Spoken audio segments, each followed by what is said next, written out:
आप यहाँ पे जब आए थे, आपने क्या सोचा था इस जगह के बारे में और आने के बाद का आपका अनुभव, उसमें कोई फ़र्क है? हाँ, मैं सोचा था कि यहाँ पे मतलब लड़के लड़कियाँ दोनों साथ में पढ़ेंगे, लेकिन यहाँ पे आया तो बॉयज़ हॉस्टल। किसी टीचर की मिमिक्री भी करेंगे क्या कल? यस ऑफ कोर्स करेंगे वो ज़रूर। मैंने एक सरप्राइज़ खोल दी शायद। खेलोगे कूदोगे, कूदोगे बनोगे खराब, पढ़ोगे पढ़ोगे लिखोगे लिखोगे बनोगे होगे नवाब। नवाब। अब कहावत बदल गई। अब तो उल्टा हो गया। सेवा भारती सेवाधाम विद्या मंदिर, ये एक ऐसी संस्था है जहां बच्चों को निःशुल्क पढ़ाया जाता है, बिल्कुल गुरुकुल की परंपरा को निभाते हुए। हमारे संस्कृति में माना जाता है गुरुर ब्रह्मा गुरुर विष्णु गुरुर्देव महेश्वर, गुरुर साक्षात परम ब्रह्मा तस्मै श्री गुरुवे नमः। तो उसी संस्कृति का मान रखते हुए यहाँ पे गुरुकुल की परंपरा को निभाते हुए शिक्षक और शिष्य साथ में रहते हैं। और टीचर्स डे में हम आपको इस स्कूल के बारे में, इस संस्था के बारे में बताना चाहते हैं और इनसे जानना चाहते हैं कि क्या इन्हें लगता है शिक्षा के क्षेत्र में और दूसरे क्षेत्रों में, और टीचर्स के साथ इनके अनुभव के बारे में क्या लगता है और टीचर्स डे पे ये क्या खास करने वाले हैं। आइए चलिए इन्हीं से सुनते हैं।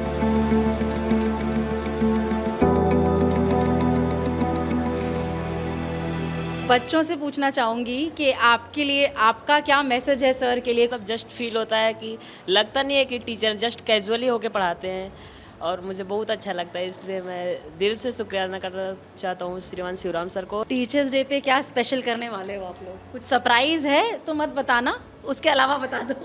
हर साल आप लोग की स्पेशल तैयारियां होती होंगी। यस मैम, हर साल होती है। आप लोग खुद टीचर बन के पढ़ाते वगैरह भी होंगे?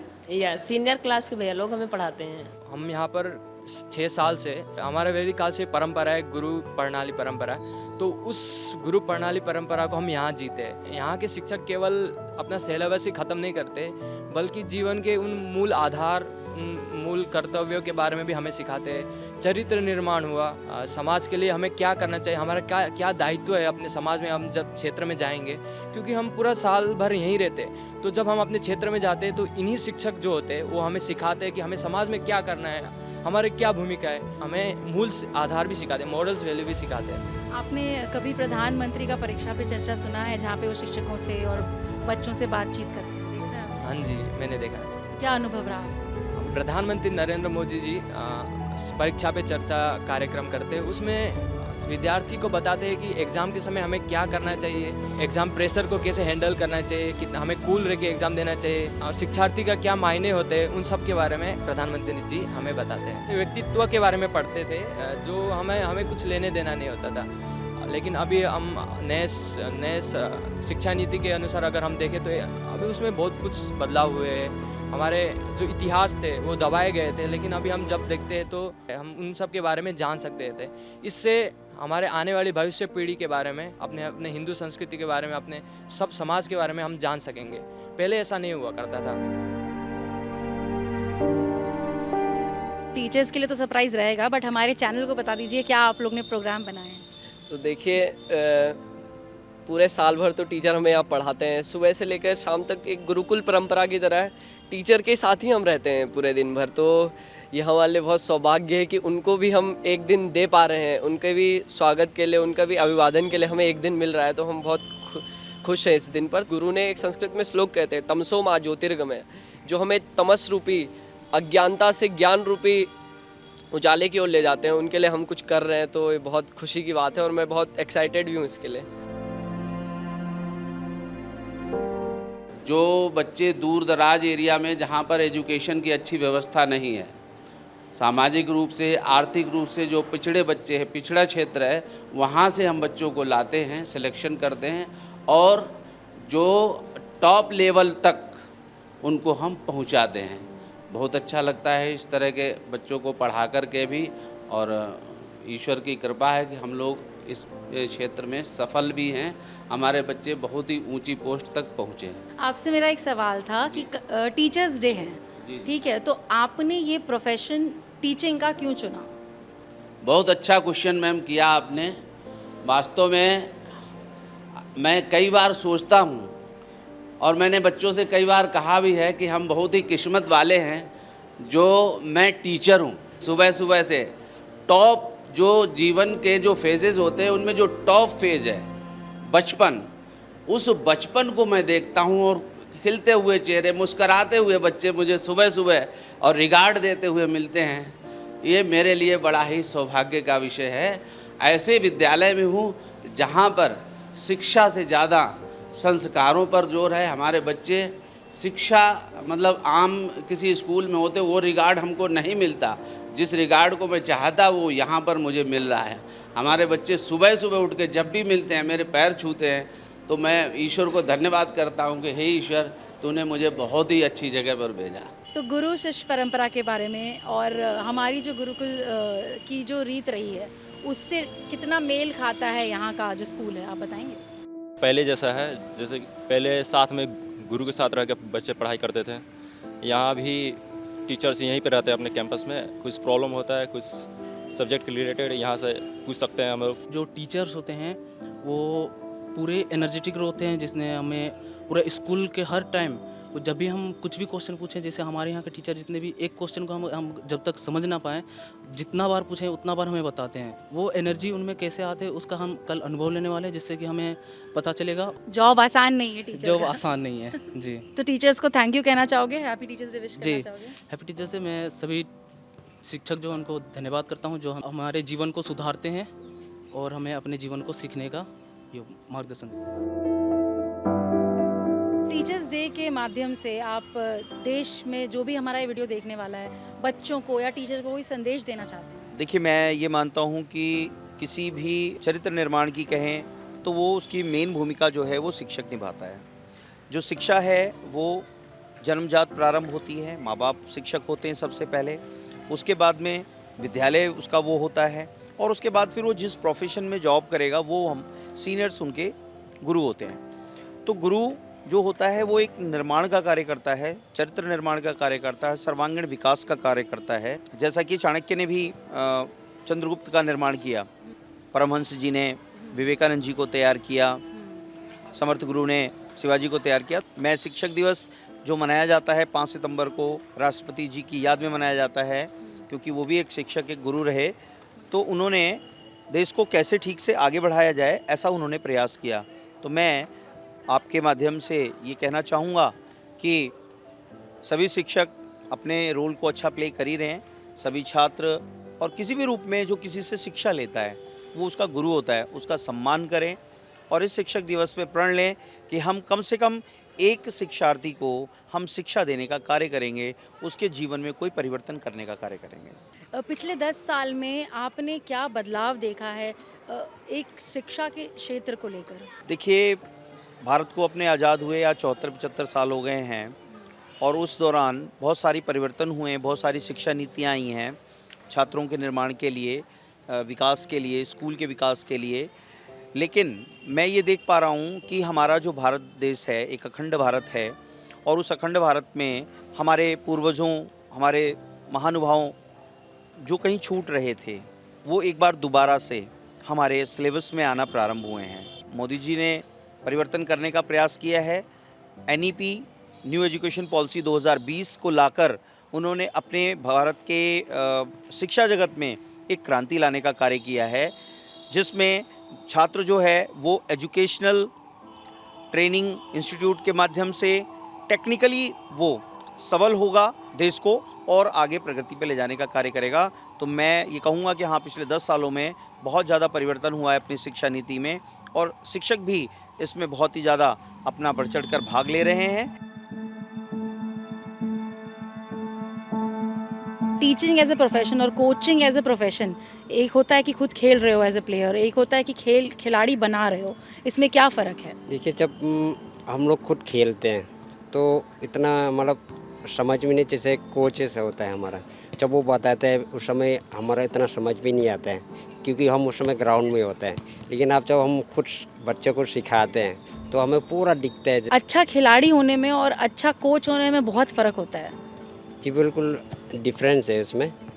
खिलाड़ी तो मतलब जैसे हार्ड वर्क जितना आप करते रहोगे, प्रैक्टिस है, इतना आप अच्छा प्लेयर बन सकते हैं। लेकिन कोचेस से आपके पूरा माइंड में टैक्टिक होना चाहिए, आपके पूरा स्किल्स होना चाहिए, सिखाना है, उसको समझाना है, वो बहुत डिफरेंस है। पिछले 10 सालों में स्पोर्ट्स के प्रति देश का नज़रिया भी बदला है और सरकार ने भी बहुत कुछ किया है। सरकार ने भी बहुत ध्यान दिया और फिर धीरे धीरे हमारा देश में मतलब स्पोर्ट्स के बारे में बहुत मतलब फोकस किया। हमारा फुटबॉल टीम में देखिए आप, पहले में मतलब पता ही नहीं था कि मैच कहाँ होता है, क्या किससे मैच हो रहा है। आजकल तो पूरा सोशल मीडिया के थ्रू से मतलब बहुत धीरे धीरे प्रोग्रेस हो रहा है। खेलो इंडिया है, टॉप्स प्रोग्राम है ओलंपिक के लिए, और इस तरह की जो चीज़ें हैं, आपको लगता है इससे वो सपोर्ट मिल रहा है खिलाड़ी को जो पहले नहीं मिलता था? एक फाइनेंशियल सपोर्ट हो या एक इंफ्रास्ट्रक्चर सपोर्ट हो। एक तो जो हमारा खेलो इंडिया है ये बहुत मोटिवेशन बन गया प्लेयर्स का, कि उसमें एक जिनके फाइनेंशियल कम है वो खेलो इंडिया में उसको बहुत एक मुझे लगता है शायद 5 लाख समथिंग ऐसे कुछ दे रहे हैं, और उसको भी बहुत अच्छे तरह कोचेस भी प्रोवाइड करा है, मतलब एक डाइट सब कुछ एवरीथिंग वो प्रोवाइड करा है। अब हमने शुरुआत की है जो 70 साल पहले हो सकती थी शुरुआत, नहीं लगता मैम, आपको? अब उसमें तो पॉलिटिक्स वाली बात आ जाते हैं कि हमारा पहले सरकार में ध्यान ही नहीं देते थे स्पोर्ट्स पर ध्यान हमारा। नहीं था। हाँ, वो हमारा जो जैसे हमारा ये शिक्षा नीति है जो NEP वो NEP है। 2020 के आने से बहुत चेंज हो गया कि सारे बच्चे को स्पोर्ट्स में दूसरा एक्टिविटीज़ में भी बहुत मतलब जोर लगा दे कि बच्चों को ये सब करना है, ये सब खिलाना है। पोषण को लेकर सरकार ने कदम उठाए हैं, उसके बारे में कुछ कहना ये चाहिए? सरकार ने जो कदम उठाए हैं बहुत बढ़िया कदम उठाया है। हमको बहुत खुशी होती है कि यहाँ पे एक लघु भारत के रूप में हम बच्चों को यहाँ पे एक साथ उनको हमको अच्छे ज्ञान शिक्षा देने के अवसर मिलता है। मतलब बच्चों का सर्वांगीण विकास जो है यहाँ हो पाता है उनका, तो वो सब चीज़ों में हम अपना भागीदारी देके हमको बहुत प्राउड फील होता है। प्रधानमंत्री जी का शिक्षकों के प्रति और बच्चों के प्रति प्रेम अतुलनीय है। वो परीक्षा पे चर्चा का इवेंट भी करते हैं, बच्चों से बात करते हैं। क्या यहाँ पे बच्चे देखते हैं उनका चर्चा? जी बिल्कुल, जब भी प्रधानमंत्री जी का परीक्षा पे चर्चा होता है तो बच्चों को हम स्पेशल उनके लिए जिस टाइम में होता है उसको बच्चों को दिखाते हैं, और बच्चे देख के बहुत खुश भी होते हैं कि चलो हमारा प्रधानमंत्री जी हमको संबोधित कर रहे हैं, हमको आगे मतलब बढ़ चढ़ कर अच्छे से कैसे परीक्षा दें उसके लिए और प्रोत्साहित करते हैं, तो वो खुश होते हैं जान। अब हम ऐसे शिक्षक से बात कर रहे हैं जो कि हमारी संस्कृति को बचाए रखने का काम कर रहे हैं, संस्कृत पढ़ाकर और सिखाकर।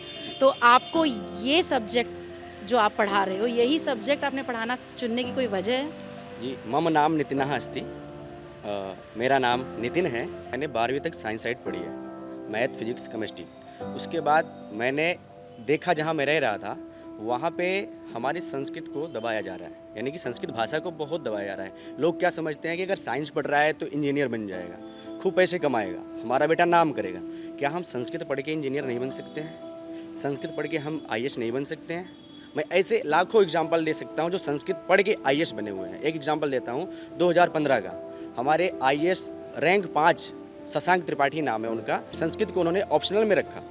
UPSC जैसे बड़े एग्जाम में जो हमारा नंबर 1 का एग्जाम होता है उसमें 5वीं रैंक लाना आसान नहीं है। गुरु शिष्य परंपरा के बारे में, हमारे गुरुकुल के बारे में कुछ बताइए। गुरुर ब्रह्मा गुरुर विष्णु गुरुर देवो महेश्वरा गुरु साक्षात पर ब्रह्म तस्मै श्री गुरुवे नमः। ये हमारा ध्येय वाक्य चला आ रहा है, परंपरा प्राचीन चली आ रही है, जिसमें कि हम देखते हैं गुरु को सब कुछ माना जाता है। गुरुर ब्रह्मा, गुरु को ब्रह्मा मानते हैं, विष्णु मानते हैं, महेश मानते हैं, यहाँ तक कि सब कुछ मानते हैं हम गुरु को। तो हमारी ये वैदिक पद्धति रही है, चाहे हम वेद के टाइम को ले लें, रामायण महाभारत की टाइम को ले लें, तो हमारा यहाँ ये जो पद्धति गुरु और शिष्य की चली आ रही है। आप देख सकते हैं जब राम जी थे, मैं राम जी का एग्जाम्पल दे रहा हूँ, उनको शिक्षा लेने के लिए गुरुकुल जाना पड़ा, उनको गुरुकुल भेजा गया, वहाँ पर उनका पालन पोषण हुआ और वहाँ पे उन्होंने सारी प्रकार की विद्याएं सीखी, और फिर कैसे शासन चलाया जाता है, कैसे आज एग्जाम्पल बने हुए हैं। लोग ऐसे उनको मर्यादा पुरुषोत्तम राम नहीं कहते हैं, उन्होंने गुरुकुल में रह के वो सारी चीज़ें सीखी हैं। ऐसे गुरु हैं जो उनको ऐसी चीज़ें सिखाते हैं कि वो जाके हम एग्जाम्पल देते हैं, उदाहरण देते हैं कि राम के जैसा चरित्र होना चाहिए, राम आदि प्रवितव्य, राम के जैसा आचरण करो, ना रावणवध, रावण की तरह नहीं करना है। तो ये हमारा ध्येय रहा है, हम उसी को फॉलो कर रहे हैं, और मैं अपने शिष्यों को उस परंपरा को आगे निभाऊंगा, इसलिए मैंने संस्कृत विषय चयन किया है। और आपने बहुत बढ़िया एग्जाम्पल दिया। आपने कहा रावण और राम, रावण भी एजुकेटेड थे, विद्वान थे, बट एजुकेशन होने में और एजुकेशन का सही आचरण करने में बहुत फर्क होता है। टीचर्स डे पे क्या मैसेज आप देना चाहेंगे बच्चों को? यही मैसेज देना चाहूँगा, जितने भी हमारे विषय अध्यापक टीचर हैं वो अपने विषय को गहराई से बच्चों तक पहुंचाने का प्रयास करें, आगे आने वाली पीढ़ी को वो प्रोत्साहन करें और जितना हेल्प हो सके उतना हेल्प करें वो। शिक्षा के क्षेत्र में आपने कुछ बदलाव देखे हैं? जी, मैंने बहुत बदलाव देखे हैं। ये जो हमारी शिक्षा पद्धति आई है, इसमें भी संस्कृत के विषय को या संस्कृत को प्रोत्साहन देने के लिए मोदी जी द्वारा बहुत सारी संस्थाएं चलाई गई हैं, बहुत सारी स्कॉलरशिप दिए जा रहे हैं इनके लिए। प्रधानमंत्री जी ये जो कर रहे हैं संस्कृत को बढ़ाने के लिए, संस्कृत से बहुत कुछ हो सकता है, सबसे बड़ी चीज़ ये हो सकती है कि संस्कृति बचाई जा सकती है। शिक्षा के क्षेत्र में आप लोग का योगदान तो मतलब कंपैरिजन ही नहीं कर सकते। आप लोग बहुत योगदान दे रहे हैं, वो भी निःशुल्क आप लोग सेवाएं दे रहे हैं। बट शिक्षा के क्षेत्र में जो भारत में बदलाव आए हैं पिछले 10 सालों में, वो एक टीचर के पॉइंट ऑफ व्यू से आप किस नज़रिए से देखते हैं? भारत में पहले की अपेक्षा काफ़ी परिवर्तन आया है। भारत ही को देखा जाए, भारत में सबसे पहले एजुकेशन का सबसे बड़ा सेंटर हुआ करता था। नालंदा तक्षशिला ऐसे यहाँ विश्वविद्यालय हुए जहाँ दुनिया से अनेक लोग यहाँ पढ़ने के लिए भारत में आते थे और भारत एक विश्व गुरु था।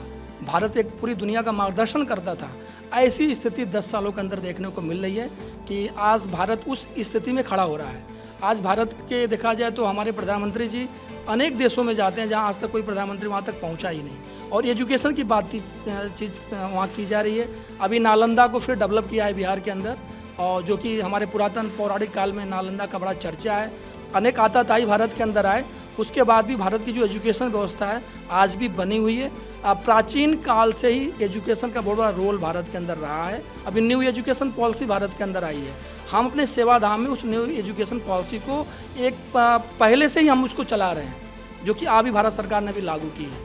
तो शिक्षा के क्षेत्र में देखा जाए तो भारत बहुत तेज़ी से आगे बढ़ा है और पूरी दुनिया का ध्यान आकृष्ट भारत ने अपनी तरफ किया है। मैं न्यू एजुकेशन पॉलिसी के बारे में आपसे पूछने ही वाली थी, हमारी हिस्ट्री को लेकर भी और बहुत सारी चीज़ों के लिए। और क्या आपका कुछ सुझाव है गवर्नमेंट के लिए? एजुकेशन विभाग ने बड़ा गहराई से विषय को ध्यान में रख करके इसको बनाया है, और भारत की शिक्षा व्यवस्था भारत केंद्रित हो, भारत के अनुसार हो, और इस विषय पर भारत सरकार सोच रही है, जिससे पहले हमारे एजुकेशन व्यवस्था के अंदर इतने गहराई से इन विषयों को सोचा नहीं जाता था।